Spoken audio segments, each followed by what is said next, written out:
Hello and welcome to the Legendary Chiropractor Podcast.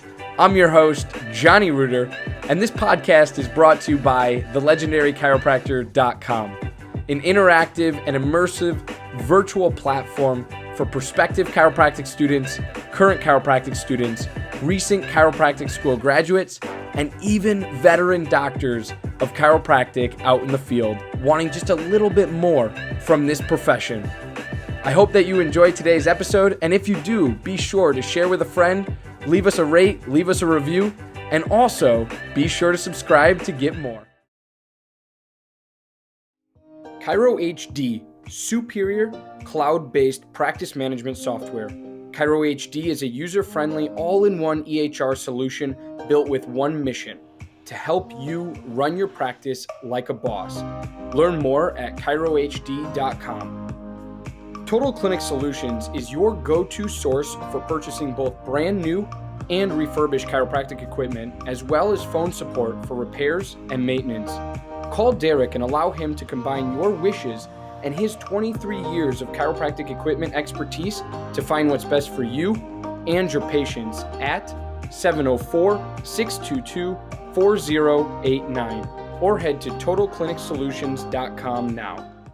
Yo, what is going on, legendary chiropractors? Johnny Reuter here with another episode of the Legendary Chiropractor Podcast. I am coming to you live right now from Chicago, Illinois, where we have literally downtown in the city, we literally got over 2 feet of snow in the past week and a half. All right, I literally dug my car, my Jeep, out of a literal 1.5 feet of snow just this morning to get to work here out in the suburbs. The suburbs only got about 4 to 6 inches, but if you've never seen snow before, or if you've never been affected by snow before, please Google what is happening right now in Chicago, Illinois. It's absolutely ridiculous. It's wild. And I love snow, so I'm not hating on the snow, so to speak. However, I am saying for all of my Midwest people, please be safe. Please be careful on the roads. And if you're listening to this later on audio podcast, please understand that through the winter time in the Midwest, it's very, very, very prideful for us to get through this trying time and these trying times as Midwesterners, and plunge our way out of the snow, to get to work and to do our daily activities each and every day. It's not necessarily fun all the time. However, it's really, really a great morning when you get to have a cup of joe, you get to eat some breakfast, and then you put on your snow gear and you go dig your car out of 1.5 feet of snow. And it's just absolutely ridiculous. There's nothing else like it. I've never experienced anything like it. But that's my little story this morning for you. But today we're talking about financials and funding for chiropractic students. You need to understand this stuff as a chiropractic student. And the reason we talk about this, and the reason we'll talk about this next episode for doctors of chiropractic as well, is really because it's important for you to understand how to manage your finances. Again, I always start with this caveat and disclaimer. I am not a financial advisor. These are all opinions. Take it for what they're worth, and we can go from there, right? If you do have questions, though, I do share my personal experience with these. So if you do have questions, please don't hesitate to reach out to me. I'm always available. Just give me a couple hours to respond, and we'll make it happen. But we gotta understand finances. We gotta understand financials, and we have to understand how we are going to pay off this ginormous lump sum of money that we took on to now become chiropractors and graduate, or are currently taking on as current chiropractic students to become chiropractors and soon to graduate, right? So in my situation, I'm looking at this from a standpoint of, okay, now I'm associating. I'm not necessarily paying back my loans in full yet, doing like full payments per month. One, because of COVID, right? That's an unusual circumstance that doesn't typically happen. So I'm currently still in considered a grace period in regards to interest and things like that. So I have 0% interest right now, but I'm able to pay down my principal month after month after month. Now, I want to be to a point where I can make substantial payments towards the principal. And so I'm going to hold off a little bit longer until I can, because the more money I can throw at it at a time, the more I'm going to knock that interest out, the more I'm going to knock that principal out, and the more I'm going to knock out my loans overall, right? And so we always talk, and I'll talk a lot about this on next season when we talk about doctors of chiropractic and recent graduates. But for chiropractic students, right, you really have three mindsets going into student loans and student preparation. One is you want to pay them off as fast as possible. That is one extreme, one side of the spectrum. Two is you want to take as much time as you need. You want to live a luxurious life, and you want to pay the bare minimum that you need to pay each month, month after month. And then there's the middle ground person, right? The middle ground person wants to pay down their loans as fast as they possibly can with the circumstances that present themselves in their lives. So if they're associating, they got to work off that budget. If they're opening their own practice, they got to work off that early budget and then increase their payments, hopefully over time, as they start making more money and more money and more money. But those are your three personalities of paying back student loans. Now, I've heard of the greatest of great stories in regards to student loans and having, them paid off in at least a year, right? In their first year of practice, they were paid off. And then I've heard of stories that people go on forever and ever. And we'll have that conversation today as well. Easily share your passion for chiropractic and look good doing it with Above Down Apparel, offering a premium lineup of principled apparel that's impossibly soft, sustainably sourced, and chiropractic AF. Visit abovedown.co and follow them on Instagram to learn more and score yourself some sweet chiro swag. In regards to forgiveness and loan forgiveness, because it's an important conversation to have. But majority of people are going to fall right in the middle ground and right in the middle area in regards to understanding and truly recognizing that, yes, they have to pay off their student loans, but how long is it truly going to take them in regards to their income as an associate and or as a new practice or growing practice when they come out and they graduate, right? So when you think about those three things and you think about those three personalities and people, you really have to understand what is taking place in regards to finances and money, because it becomes really hard and it becomes a really tough conversation when you get to finances and how you go about paying them back. Because I don't want you to get overwhelmed, right? The student loan servicers or service providers will help you through this process. I know they seem like the bad guys in this situation. However, pick up the phone and actually call them. Make a conversation with them and ask them the specific questions that you have about your loans.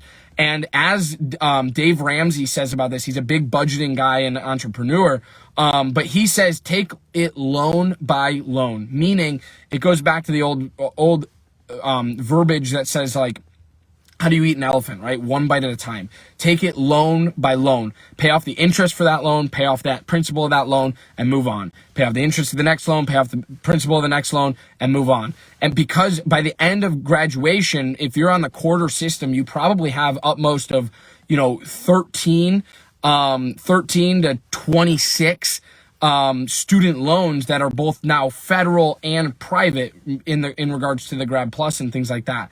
And if you did any private funding for your schooling. So you really got to be conscientious in regards to how you're paying these back.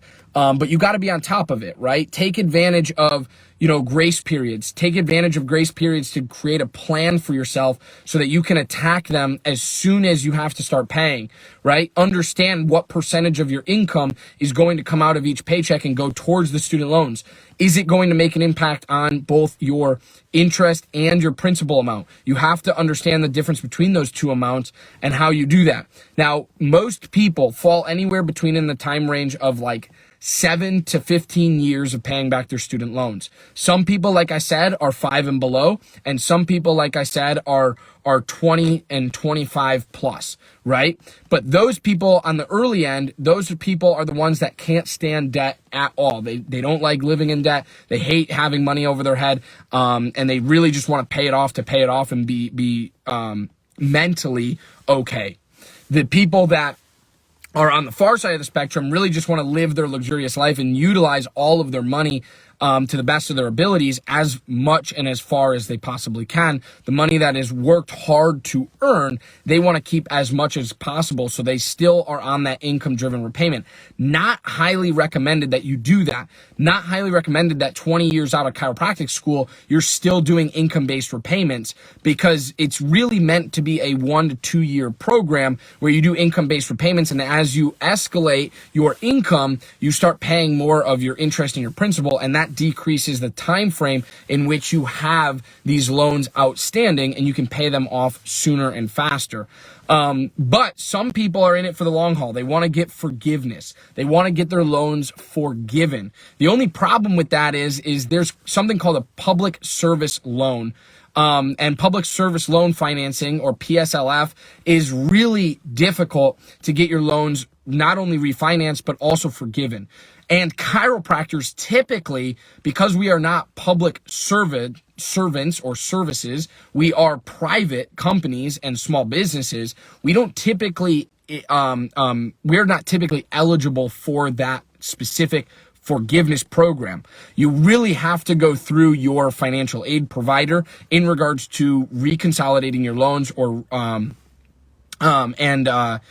forgiving your loans as well. But chiropractors are interesting because most doctors out there, MDs, PTs, OTs, they typically have about a 10 to 15 year forgiveness time period. So if they do the minimum payment per month based on their income per month for a certain amount of months, after about 10 years, they're able to forgive their loans and get them washed away. Now, caveat there is that those loans washed away do count as income, right? So you have to accredit that on your taxes. So be aware of that. That's very important. Because everyone thinks it's all, sunshine and butterflies and rainbows at the end of the forgiveness, but it's not necessarily the best or the most pretty in regards to taxes if you are trying to kind of figure out how you're going to save the most on taxes. Now, in regards to loan forgiveness for chiropractors don't necessarily get the good side of the benefit or the good side of the coin in regards to 10 or 15 years. They are, and we are, about 20 to 25 or 30 years out for loan forgiveness. Again, it goes back to us being private small business owners, and loan forgiveness, a lot of times loans come through, yes, the federal government and student aid. However, it becomes really, really hard when your loans are so high and your success rate in practice is so low, right? So that's what student loans look at, and that's what loan service providers look at, and that's what creates that forgiveness program. So a lot of times forgiveness programs for chiropractors aren't until 25, 30 years out down the road, which is really important to understand, because I don't want you getting out and thinking, oh, these will just be forgiven and washed away in 10 years. That's not the case at all. My best recommendation, like I said in previous videos, is to do 2 years, minimum of 2 years and / maximum of 2 years of doing an income-driven or income-based repayment program to pay your loans back based on a monthly percentage of your income. Because for 1 to 2 years after graduation, you're either associating, you're not making as much, or you're just starting up a practice. So it's going to be a little bit lower that you're paying per month, which is good for you because you still have income. Dr. Stu Hoffman, founder and president of Chiropractic Malpractice Insurance, is the foremost expert in both risk management and risk avoidance. Understanding the everyday challenges of today's practicing chiropractor and the current public perception of chiropractic has made Chiropractic the fastest growing malpractice insurance program of the last 28 years. Find out more at chiropractic.com. Imaging Services' primary business is chiropractic solutions. With over 45 years in the industry of helping chiropractors, Michael Tokash offers free consultations on building your business. In the past year, Imaging Services has installed over 100 X-ray machines and digital X-ray systems in over 42 states across the United States. For more, head to theimagingservices.com. Dr. Brad Glowacki runs one of the highest volume, highest profile, highest profitability practices in the world, and it's all run with vitalistic communication procedures. Those procedures from his office are then shared with other chiropractors at his various trainings as a part of Level Up mentoring. This information is created, developed, tested, and then packaged simplistically before being taught. With bruises and scars from making mistakes, Dr. Glow always delivers refined content that is battle-tested and simplified for use on Monday. To level up your life and practice, head over to levelupmentoring.rocks. That's levelupmentoring.rocks. But you're not giving it all away back to your student loans. Now, what I suggest is a graduated plan versus a standard plan. So instead of jumping right from income-driven repayment to standard, you go income-driven to graduated, and now you're making bigger payments, still small in regards to a standard payment plan, but you're making bigger payments, bigger and bigger and bigger and bigger over a course of time, over a long period of time, because you set your deadline. You say, I want to pay my student loans off in 10 years. And the student loan service provider calculates, does all their AI math and artificial intelligence and says, okay, based on interest rates over the past 90 days, 90 days or 6 months, here are the interest rates that we are going to be providing or adding on to your loans. Therefore, this is the total amount that you'll end up paying at the end of 10 years. Here's how we're going to chunk that down over a 10-year, 12-month increment basis on how much you owe per month. That's a standard plan. However, a graduated plan is going to start small, and as you grow as a business and as a company, you're going to be expected to pay more. It's not necessarily based on percentage, but it's based on your timeline of how long you set your repayment plan to. So if you set a repayment plan of 10 years and you're on the graduated repayment plan, you're going to start small, like an income-driven repayment, income-driven for a couple of years, and then you're going to move from income-driven to graduated, where you're still making small payments, but larger than income-driven because it's not percentage-based anymore. It's based on time divided out over the course of 12 months times 10, right? And so you got to divide that all out and make payments based on that, but they start small and get bigger over time because the student loan providers know, as chiropractors typically coming out of school, we can do a graduated rate where we're either having a job which is an associateship, or we're just starting practice, and over time our salaries and our income should typically go up. And then that's when you're expected to, say you're about 5 years into that graduated program, now you're expected to probably be paying pretty good chunks towards your student loans to meet your end date of 10-year payoff. Does that make sense? So that's really, I know that was a lot to handle, that's a lot to take in, but it's really, really important in that regard, in that respect, because it gets really tough to understand this stuff, and I don't want you to feel overwhelmed, and I don't want you to be nervous about student loans. You just have to call your loan service provider, ask your friends and family for help in regards to understanding finances, but do not for 1 second ever get overwhelmed by this. There are people out there to help you, myself included in that, but please don't consider me a financial advisor. I am not that. I'm just giving you my opinion and my personal experience, so I hope you take it for what it's worth. If you're just joining us, please be sure to go back, listen to this full episode, and if you're listening on audio podcast, I always thank you. I love your support. I appreciate you, and I hope you leave us a rate and review on our podcast, because that's how we grow as a podcast, and that's how we get brought up on the charts in regards to people searching us and finding us. So I love and appreciate each and every one of you. Thank you so much for tuning in. Have a great rest of your day and great rest of your week this week. Peace and love, my friends. And I hope this made financial aid and finances as well as student loans very, very simple. I'll be coming at you again this week with another episode of the Legendary Chiropractor podcast. For audio podcast listeners, it'll drop next week. Peace and love, my friends. Bye. Again, I'm your host, Johnny Reuter, and you're listening to the Legendary Chiropractor podcast. Thank you so much for tuning in, and thank you for engaging with us on all of our platforms, including, but not limited to, Facebook and Instagram, all at the Legendary Chiropractor. Be sure to check our home site out at thelegendarychiropractor.com, as we have much to offer for prospective chiropractic students, current chiropractic students, recent chiropractic school graduates, and even veteran doctors of chiropractic out in the field. And lastly, I'd like to thank not only you, our listener, but also our podcast sponsors. Without them, this show wouldn't be possible. So I encourage you to go check out their websites and what they have to offer in the show notes for this episode. Thanks again. Stay legendary, my friends.